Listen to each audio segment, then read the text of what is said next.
Fala galera, em verdade eu vos digo que, olha, é sabido que todos nós temos inseguranças e, e a segurança com relação à salvação. Você já se perguntou se você está fazendo o suficiente para ser salvo? Porque eu já me perguntei.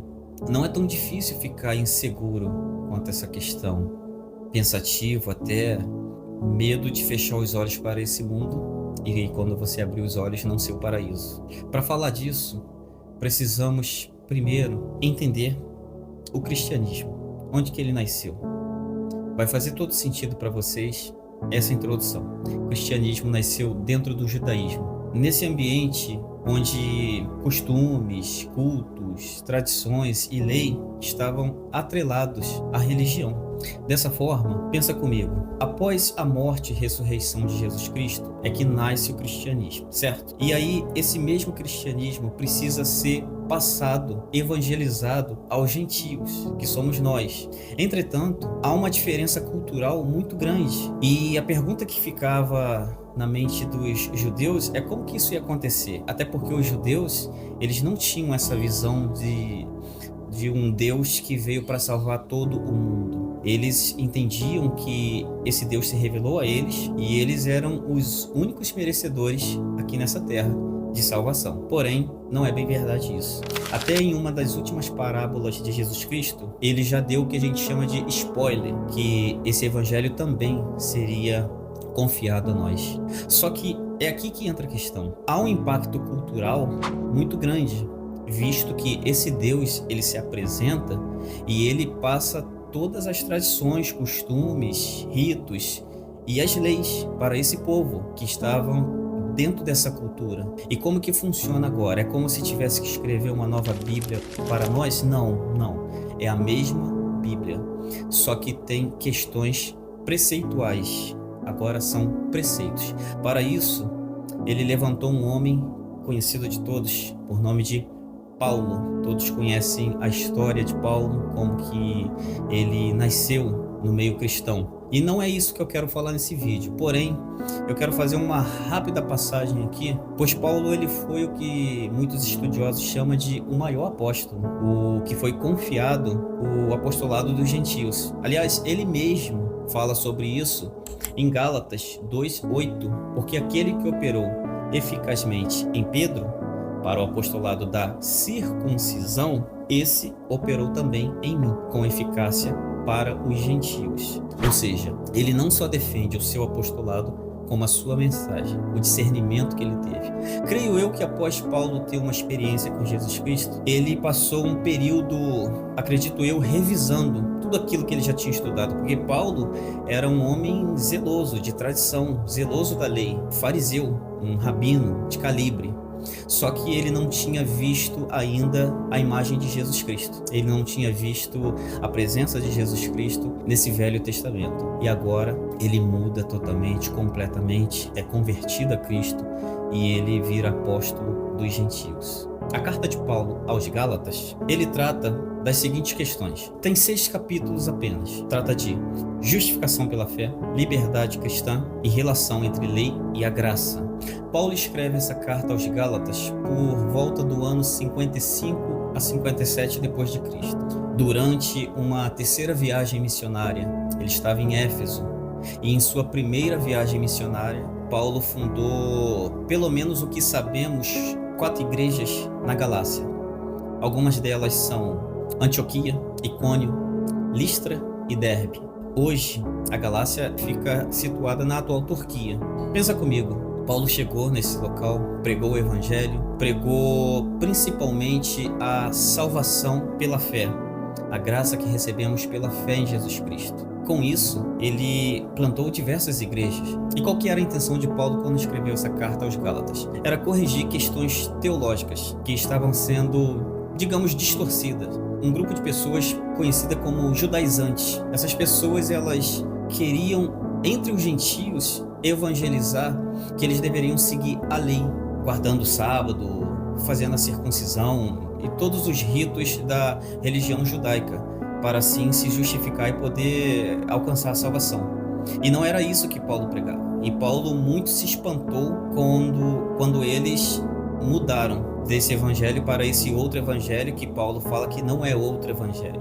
É nesse contexto que Paulo instrui sobre as obras da carne e o fruto do Espírito, a cereja do bolo do nosso argumento hoje. Mas permita-me fazer uma introdução rapidamente, antes de falar dos frutos do Espírito, o que seria a salvação pela fé que Paulo pregava.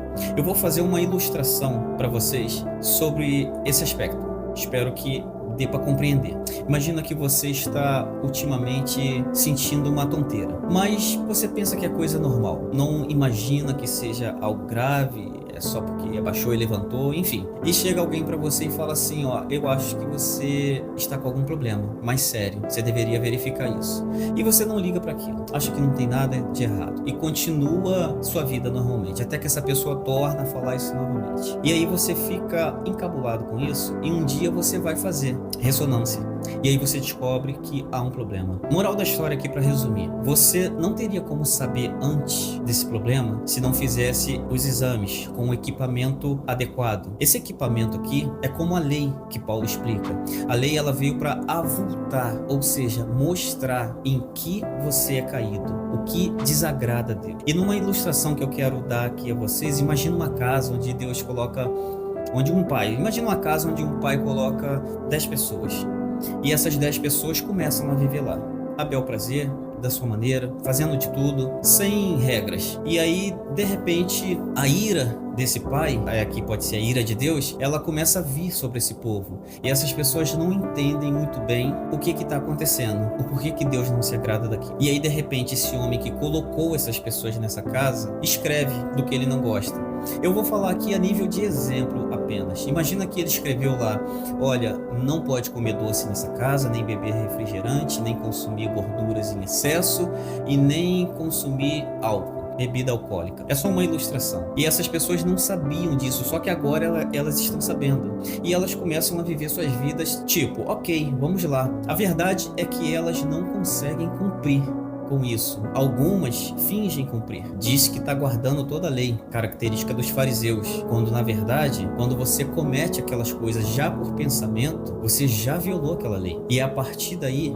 que a gente percebe que temos uma natureza caída, uma natureza adâmica, que não tem como você escolher não pecar. E é por intermédio disso que esse dono dessa casa, que colocou essas pessoas lá no exemplo aqui, envia seu filho para pagar o preço por todos. E adivinha só, por isso que o nome é graça, que é entendida como favor imerecido. Tem pessoas que nem sabem o porquê que graça se entende como favor imerecido. A partir daí, imagina um ponto A a um ponto B em uma linha do tempo. É claro que isso daqui é a vida que você leva. Pensa que tem alguns detalhes no decorrer dessa linha. Isso aqui é você pecando, violando essa lei. E você percebe que você não consegue se livrar disso.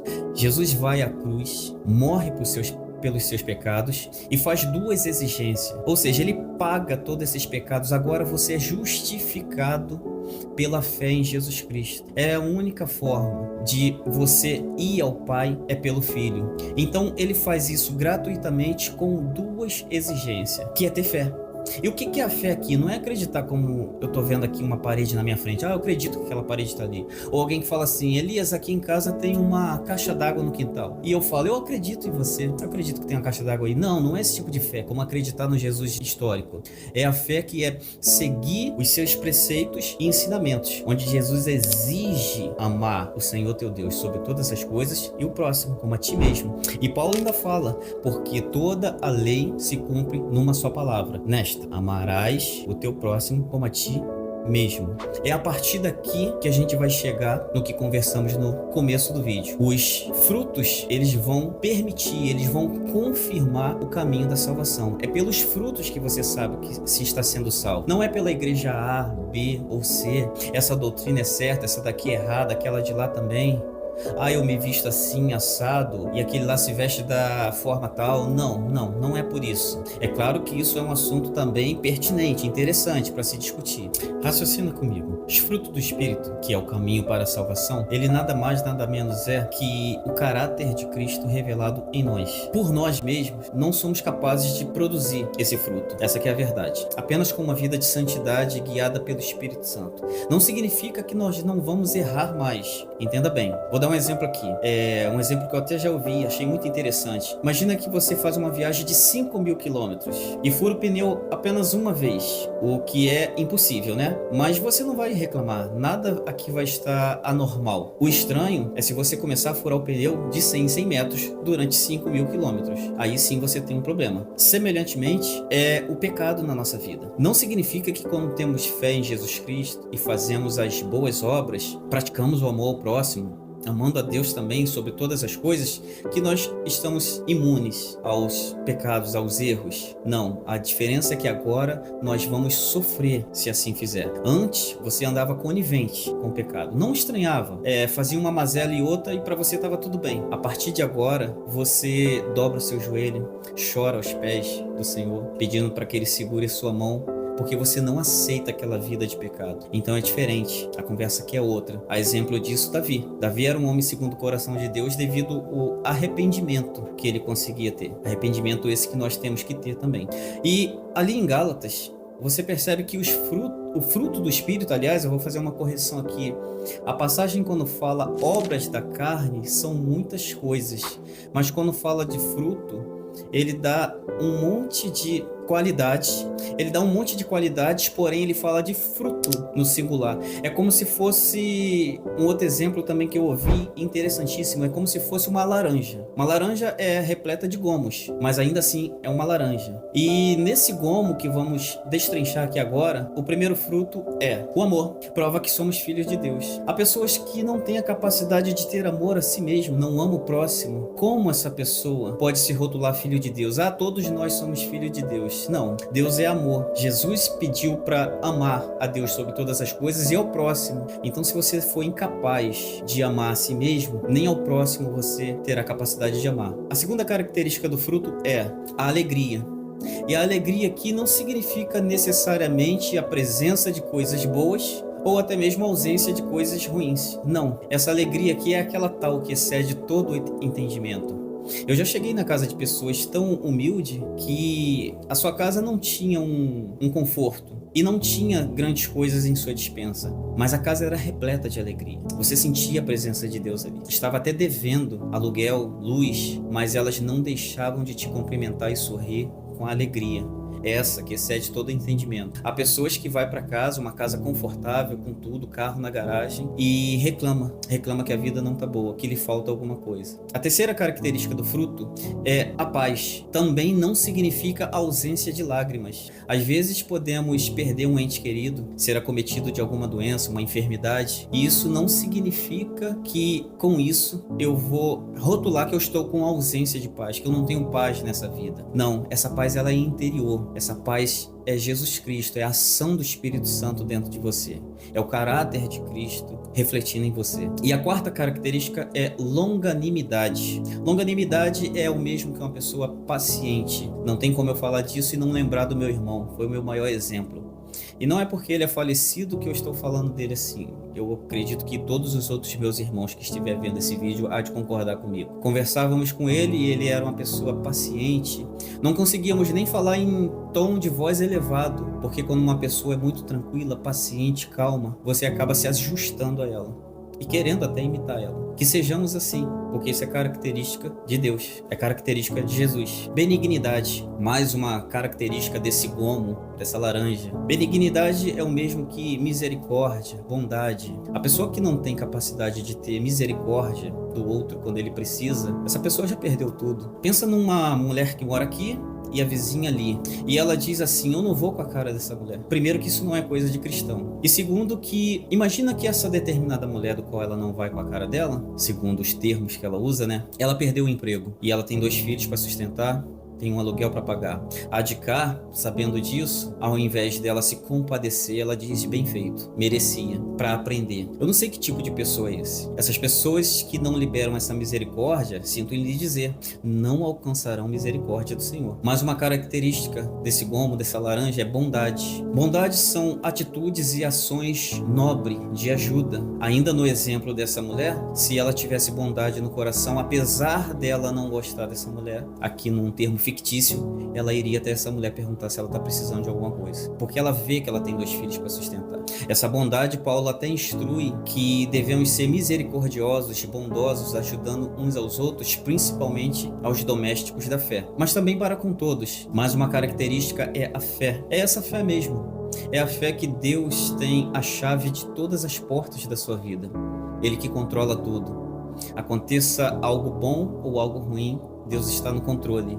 Há pessoas que não entendem isso, ou que entende, mas entende de uma maneira terrena. Nós temos uma perspectiva espiritual e no mundo tereis aflições, mas tem de bom ânimo, eu venci o mundo. Ele não nos garantiu de uma boa vida e então sabemos que Deus está no controle de tudo isso. Por isso temos fé que as Escrituras é a única palavra verdadeira aqui nessa terra, onde não precisa acrescentar um ponto e nem tirar uma vírgula. Mas uma característica é mansidão. É impossível falar de mansidão sem colocar também humildade. Reparou que toda pessoa que é manso geralmente é humilde? Até tem uma passagem onde Jesus fala: eu sou manso e humilde de coração. Ou seja, elas duas se completam. Essas pessoas são carregadas de uma humildade. Elas não arrumam confusão facilmente. Elas são, por mais inteligentes que sejam, elas são dotadas de humildade para ouvir. Não é porque eu sei de um assunto mais do que o meu colega que eu vou atropelar ele e não deixá-lo falar. Não, eu vou ouvi-lo, mesmo que eu domine esse assunto mais.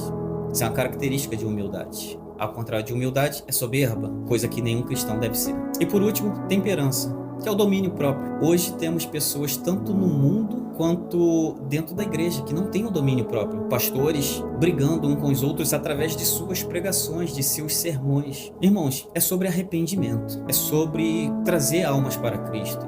Não é você usar o microfone e o púlpito para poder mandar indireta para o seu irmão. Isso não é evangelho, isso não é cristianismo. E às vezes essa falta de controle se apresenta até mesmo em famílias. Há famílias, e às vezes devo confessar que acontece na minha, que não temos domínio próprio. E com isso há desentendimento entre irmãos. Isso não é cristianismo, isso não é fruto do Espírito. Estou falando à luz das Escrituras. Olha o que diz Gálatas 5:24. E os que são de Cristo crucificaram a carne com as suas paixões. E Gálatas 5:25, se vivemos em espírito, andemos também em espírito. As obras da carne, que nos leva ao caminho da perdição, Paulo cita 17, ainda fala coisas semelhantes. Ele fala assim: os que cometem tais coisas não herdarão o reino de Deus. Está em Gálatas 5:21. Se você literalizar essa passagem, isso fica preocupante. Eu até listei aqui, porque são tantas, mas eu vou dar uma passada muito rápida por ela para finalizar o vídeo, porque o interessante aqui são o fruto do Espírito. É isso que nos interessa. As obras da carne são adultério, que afeta casamentos, prostituição, mulheres e cristãos, né? Ele oferece algo a troco de dinheiro. Impureza, mistura de santo, mistura de impuro com santo. E também essa impureza está no meio homossexual também. Hoje, com o movimento LGBT, é coisa comum que ficou hoje em dia. Essa impureza está entre eles. Lascívia, que é a erotização do corpo. Só que quer se amostrar. Fala assim: eu vou para a igreja bonita ou bonito para o Senhor, vou dar o melhor. Não, quer causar mesmo, quer se amostrar, essa que é a verdade. Quer chamar a atenção para si, que isso está incluso em lascívia. E idolatria, adoração a deuses ou algo, né? Se Paulo soubesse que hoje teriam jogos, atores, cantores, famosos, Netflix, filmes, iria perceber que essas pessoas estão colocando algo no lugar de Deus, que é exatamente idolatria. Feitiçaria, pessoas que mexem com feitiço para controlar pessoas ou saber acontecimentos. Inimizade, conflito, pessoa conflita que deseja o mal da outra pessoa o tempo todo. Porfias, que é contenda que quer ganhar a discussão, pessoa que mesmo se você estiver certo, ela não aceita o seu argumento. O principal para ela ali é ganhar a discussão. Isso está em porfia. Emulações, que quer ser como a outra pessoa, fica stalkeando, quer usar o mesmo cabelo, o mesmo vestido, ir no mesmo lugar, no mesmo restaurante, ou o pregador quer ser exatamente igual ao outro, quando na verdade ele deveria ser autêntico. Ira, a pessoa soberba. Ira vem acompanhado de soberba. Pode reparar que sempre uma pessoa soberba é uma pessoa que se ira facilmente. Peleja é aquela pessoa que quer guerra sem trégua. Nem quando a outra pessoa está precisando de uma trégua, se é que devemos entrar em guerra com alguém, não tem trégua. Heresia, que é nada mais nada menos do que o ensinamento distorcido da palavra, o que está acontecendo muito nos dias de hoje. Inveja, muito comum. no mundo e na igreja. Homicídios. Homicídios aqui é a capacidade de uma pessoa tirar a vida da outra por pouco, por uma lata de cerveja, por uma bicicleta, por uma desavença, por uma coisa, por algo que falou na rua que não gostou, e já se sente no direito de tirar a vida dessa outra pessoa, não leva esse desaforo para casa. E as duas últimas, bebedice, que é o vício, né? Bebedice é o vício. Se Paulo estivesse nos dias de hoje, ele iria atrelar essa questão do vício, que aqui cai como bebedice, a cigarros, uso de drogas, onde as pessoas usam isso para entrar num ponto de felicidade, num outro patamar de felicidade. Felicidade essa que, enfim, é um desastre depois que o efeito passa. Essa que é a verdade. Esse vício também da bebedice, do cigarro, é para tirar uma inquietação, uma falta de contentamento. Isso é a falta de paz que está no fruto do espírito. E glutonarias, que por fim, por incrível que pareça, é o apego por coisas para beber, o apego por comida excessivamente. A pessoa às vezes já está cheio, mas quer comer mais e mais e mais e mais e mais, nunca está satisfeito. Isso Paulo classifica como a obra da carne. E eu finalizo o vídeo de hoje com uma frase muito interessante de João Calvino: tudo que você vê de bom em mim é Cristo, tudo de mal sou eu mesmo. Que essa palavra vá de encontro ao seu coração e produza fruto do Espírito no seu coração e na sua mente.